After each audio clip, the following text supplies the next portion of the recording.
হলো জানাজার নামাজ পড়ে এবং 5 ওয়াক্ত ফরজ নামাজের পরে হাত তুলা দিয়ে দোয়া করা জায়েজ আছে কিনা, আর যদি রাসূল সাল্লাল্লাহু আলাইহি সাল্লাম যদি দোয়া নাও করতেন তাইলে এখন দোয়া করলে কোনো সমস্যা হইব কিনা?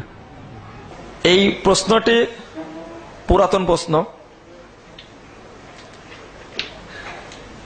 বহু আগ থেকেই এই প্রচলিত নিয়মটি চলে আসছে। যদিও বা 661 হিজরিতে জন্ম নিয়ে একজন ব্যক্তি, বিখ্যাত একজন পণ্ডিত ইবনু তাইমিয়া রহিমাহুল্লাহ, তিনি তার মাজমু ও ফতোয়া মধ্যে 22 নম্বর খণ্ডের 19 পৃষ্ঠায় এই বিষয়ে বহুদিন পূর্বেই বলে গেছেন, এটাকে বেদাত বলে গেছেন।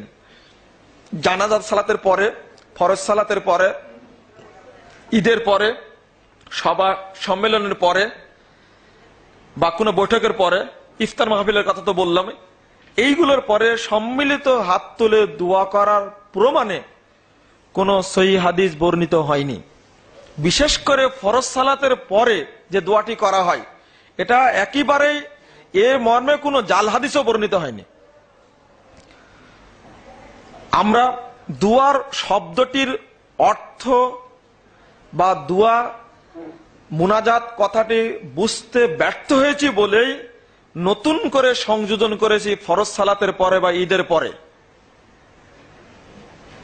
আসলে দোয়াটা কি, মুনাজাতটা আসলে কি, এটা যদি আপনি বুঝেন, এর পরেও দোয়া করার পক্ষে, ফরজ সালাতের পরে, ঈদের পরে, জানাজার পরে দোয়া করার পক্ষে একটি দুইটি নয়, আলেমগণ যারা দোয়া করার পক্ষে তারা অন্তত 28টি দলিল পেশ করেছেন। 28টি। আমি প্রত্যেকটি দলিলের পর্যালোচনা করেছি, তার মধ্যে একটি সবচেয়ে বেশি আলোচিত, সেটা আমি উল্লেখ করব।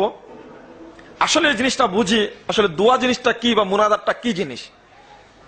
রাসূলুল্লাহ সাল্লাল্লাহু আলাইহি সাল্লামের বুঝের চেয়ে উত্তম বুঝ আর পৃথিবীতে কেউ দিতে পারবেন না। আপনি সহিহ বুখারী খুলুন, 58 পৃষ্ঠা, 59 পৃষ্ঠা এবং 126 পৃষ্ঠা। রাসূল সাল্লাল্লাহু আলাইহি সাল্লাম বলছেন, ইন্না আহাদাকুম ইযা কামা ফিস সালাহ, তোমাদের মধ্যে কেউ যখন, নিশ্চয়ই তোমাদের কেউ যখন সালাতে দাঁড়ায়, ফাইন্নাহু ইউনাজি রব্বাহু, নিশ্চয় সে তার রবের সঙ্গে চুপি চুপি মুনাজাত করে। সালাত যখন দাঁড়ায়, আপনি 59 পৃষ্ঠা খুলুন, আরেকটি হাদিস আসছে, ইন্নাল মুমিনা ইযা কামা ফি সালাতিহি, নিশ্চয় মুমিন যখন তার সালাতে দাঁড়ায়, ফাইন্নাহু ইউনাজি রব্বাহু, সে তার রবের সঙ্গে মুনাজাত করে। আর মুনাজাত শব্দের অর্থ হলো চুপি চুপি পরস্পরে কথা বলা, যা আসছে বাবে মুফালা থেকে, না যা ইউনাজি মুনাজাতান, পরস্পরে চুপি চুপি কথা বলার নাম হলো মুনাজাত। আর এই মুনাজাত শব্দটির জন্মই হয়েছে এই হাদিস থেকে। আরো উল্লেখ্য যে মুনাজাত যে শব্দটির জন্ম এই হাদিস থেকেই হয়েছে, কিন্তু হাদিস বলছে যখন মুসল্লি সালাতে দাঁড়ায় তখন মুনাজাত করে, আমরা মুনাজাতটাকে নিয়ে গেছি সালাতের বাহিরে। কতক্ষণ মুনাজাত চলে সেটাও হাদিসে আসছে। রাসূল সাল্লাল্লাহু আলাইহি সাল্লাম বলছেন, ইন্না আহাদাকুম ইযা কামা ফিস সালাহ, নিশ্চয়ই তোমাদের কেউ যখন সালাতে দাঁড়াবে, ফালা ইয়াবসুক আমামাহু, সেজন্য তার সামনে থুতু নিক্ষেপ না করে।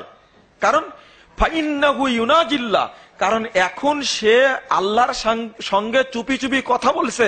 মা দামা মুসাল্লাহু, কতক্ষণ কথা বলবে?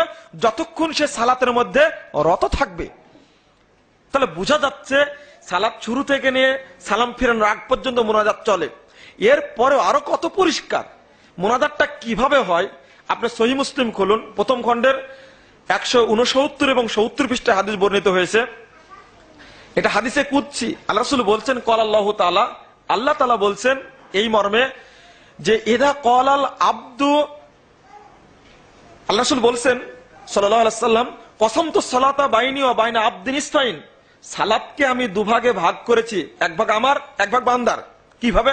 ইযা ক্বালাল আবদু আলহামদুলিল্লাহি রাব্বিল আলামিন, বান্দা সালাতে দাঁড়িয়ে যখন বলে আলহামদুলিল্লাহি রাব্বিল আলামিন, তখন আল্লাহ রাব্বুল আলামিন বলেন যে হামিদানি আব্দি, আমার বান্দা আমার প্রশংসা করলো।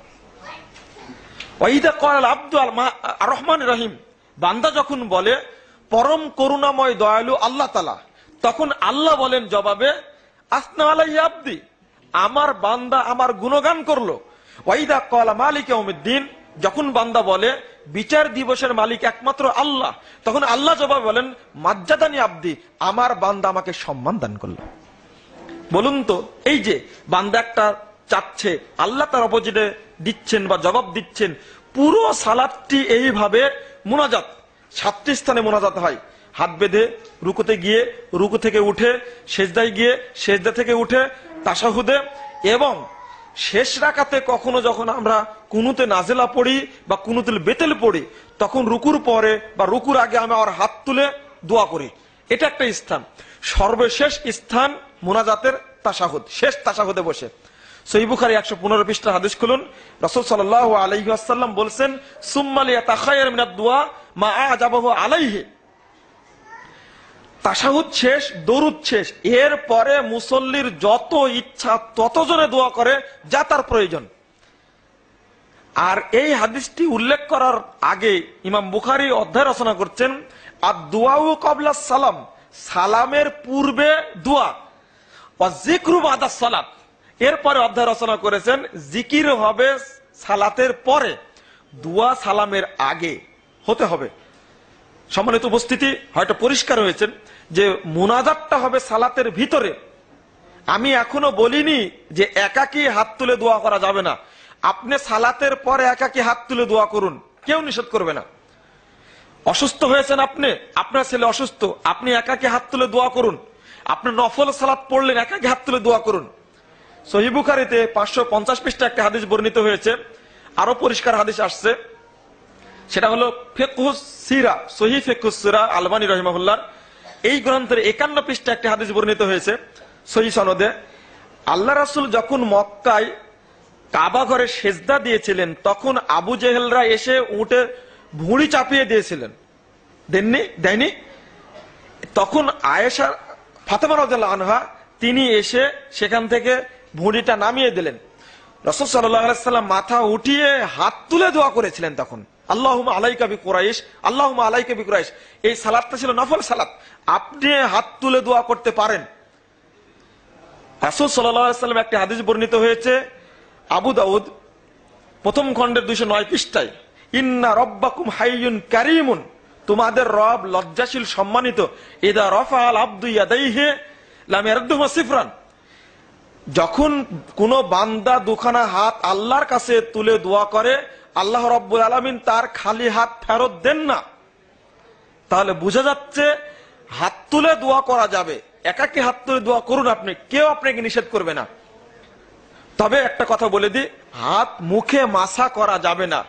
আবু দাউদ রাহিমাহুল্লাহ নিজেই 209 পৃষ্ঠা খুলুন, এই হাত মুখে মাসা করা সংক্রান্ত বর্ণনা নিয়ে আসার পরে বলছেন কুল্লুহা ওয়াই হাতুন, মুখে হাত মাসা করা সম্পর্কে যত বর্ণনা আছে সবগুলো একেবারে নিতান্তই বাজে, দুর্বল, এটা চলবে না। আরো উল্লেখ্য যে আপনি জানাজার পরে, জানাজাটাই দোয়া, এরপরে মৃত্যু ব্যক্তি কবরে রাখার পরে আপনি বলতে পারেন এই মর্মে, তাকে বলতে আল্লাহুম্মা গফির লাহু ওয়া সাব্বিতহু, এতটুকু বলতে পারেন। এটা সবাই বলবে, শুধু ইমাম বলবে রব্বানা আতিনা ফিদ দুনিয়া হাসানা আর সবাই আমিন বলবে এমনটা নয়। হাদিসে আসছে 31 পৃষ্ঠায় বলছেন যে ইস্তাগফিরু লি আখিকুম, তোমরা তোমাদের ভাইয়ের জন্য ইস্তেগফার করার কামনা করো। আমরা সবাই মিলে বলবো আল্লাহুম্মা গফির লাহু ওয়া সাব্বিতহু। আরো দোয়া আছে, সেটা আমি পড়তে পারি। এই সাথে আরেকটি কথা বলবো, আপনি যখন কবর জিয়ারত করতে যাবেন বা এই রমাজান মাসে ঐক্যবদ্ধভাবে দলবদ্ধভাবে বিভিন্ন গোরস্থানে গিয়ে দোয়া করা হয়, যে কথাটি, যে বিধানটি আসলে ঠিক নয়, এই রেওয়াজটি ঠিক নয়। আপনি বছরে যে কোনো সময়, রাত্রি বা দিনে যে কোনো সময় কবরস্থানে গিয়ে আপনার আব্বার জন্য, আপনার আম্মার জন্য হাত তুলে দোয়া করতে পারবেন। রাসূল সাল্লাল্লাহু আলাইহি সাল্লাম বাকিউল গরকাদে গিয়ে একই দিনে 3 বার হাত তুলে দোয়া করেছেন। পাশে জিবরিল আছেন, কিন্তু জিবরিল তো হাত তুলেননি। আপনি খুলুন সহিহ মুসলিম প্রথম খণ্ডের 313 পৃষ্ঠার হাদিস, আল্লাহ রাসূল কবর জিয়ারত করতে গিয়ে হাত তুলে দোয়া করেছেন। কবরস্থানে গিয়ে আপনি একাকী হাত তুলে দোয়া করুন। আপনি সকালে যান, বিকেলে যান, রাত্রিতে যান, যে কোনো সময় যেতে পারবেন, কিন্তু ঘটা করে 27শে রমাজানে বা যে কোনো সময়ে সবাইকে নিয়ে কবরস্থানে দোয়া করতে যেতে হবে, এটা প্রচলিত নিয়মটা সুন্নাহ বিরোধী, সুন্নাতে এটা পাওয়া যায় না। আর এই বিষয়ে আরেকটি কথা, ঈদের সালাতের পরে ইমাম সাহেব খুতবার পর আবার বসেন, বসে দোয়া করেন। আপনি সহিহ বুখারী প্রথম খণ্ডের 133 পৃষ্ঠা একটা হাদিস আছে কিতাবুল ইদাইনের মধ্যে, আপনি হাদিসগুলো পড়ে দেখবেন রাসূল সাল্লাল্লাহু আলাইহি সাল্লাম খুতবার পরে কোনোদিন ঈদগাহে বসেননি। খুতবা দিয়ে মহিলাদের কাছে চলে যেতেন, ওখান থেকে দান করলে দান নিয়ে বেলাল রাদিয়াল্লাহু আনহু এবং রাসূল সাল্লাল্লাহু আলাইহি সাল্লাম বাড়িতে চলে যেতেন। আমাদের দেশে ঈদের পরে যে মুনাজাতটা চালু হয়েছে আগে থেকে চলছে, আপনারা লক্ষ্য রাখবেন যে এই সমস্ত বেদাতি কর্মকাণ্ড যেন না হয়। তবে শয়তান খুব সজাগ, শয়তান খুবই সজাগ। কেন? শয়তান চিরশত্রু আদম সন্তানের, মুসলিমের। শয়তান কখনোই চায় না যে মুসলিম বান্দার ইবাদত আল্লাহর দরবারে কবুল হোক। শয়তান ইবাদত করায় নাই, শেষে বলে এমন একটা কাজ করতে ইবাদত যেন নষ্ট হয়ে যায়। যদি কোনো ব্যক্তি বেদাতি আমল করে তাহলে আল্লাহ তার আমলটা কবুল করবেন না। সহিহ মুসলিমের হাদিস 441 পৃষ্ঠা আপনি খুলেন এবং সহিহ বুখারী 251 পৃষ্ঠা, আল্লাহ রাসূল বলছেন যে বেদাতি ব্যক্তির আমল কোন ফরজ ইবাদত কবুল করেন না, নফল ইবাদত কবুল করেন না। আজকের অবস্থাটা তাই হয়েছে। বিবাহ মাজলিস হয়, সেখানে সুন্নতি দোয়া আছে, বারাকাল্লাহু লাকা ওয়া বারাক আলাইকুমা ওয়া জামা বাইনাকুমা ফি খায়র। এই দোয়াটি অধিকাংশ ইমামেরই মুখস্থ নাই। এটা পড়ে বিবাহ মাজলিস শেষ করতে হবে, অত সেখানেও হাত তুলে দোয়া করা হচ্ছে। বৈঠক শেষ হবে, এখন কোন দোয়া পড়বো? রাসূল সাল্লাল্লাহু আলাইহি সাল্লাম বলছেন, দোয়া পড়েছেন আপনি তিরমিজি দ্বিতীয় খণ্ড 181 পৃষ্ঠায়, সুবহানাকাল্লাহুম্মা বিহামদিকা আশহাদু আল্লা ইলাহা ইল্লা আনতা আস্তাগফিরুকা ওয়া আতুবু ইলাইকা। আল্লাহ রাসূল বলছেন যে ব্যক্তি এই দোয়া পড়ে মজলিস ত্যাগ করবে, যত পাপ হয়েছে আল্লাহ সমস্ত পাপ ক্ষমা করে দিবেন। শুধু তাই নয়, এই বৈঠকে যত নেকি হয়েছে সেই নেকিকে মোহর করে আল্লাহর দরবারে পৌঁছে দেওয়া হয়, যেন নেকি কোনোদিন নষ্ট না হয়। অথচ এই দোয়াটি পড়ি না, আমরা কি করি? দলবদ্ধ হাত তুলে দোয়া করে শেষ করে দিই। আরো ট্র্যাডিশন যোগ হয়েছে টিভিতে, রেডিওতে মুনাজাত করা। সেটা হলো বছরে 2 বার জানুয়ারি মাসে টঙ্গীর ময়দানে যে আখেরি মুনাজাতটা হয়। আকীদাগত ত্রুটি এটা, আমূলগত ত্রুটি এটা। এই মুনাজাতের জন্যই আমাদের দেশের এমপি, মন্ত্রী, মিনিস্টার ইত্যাদি আমলা তারা গিয়ে সেখানে উপস্থিত হয়, সরকারি আমলাগুলো।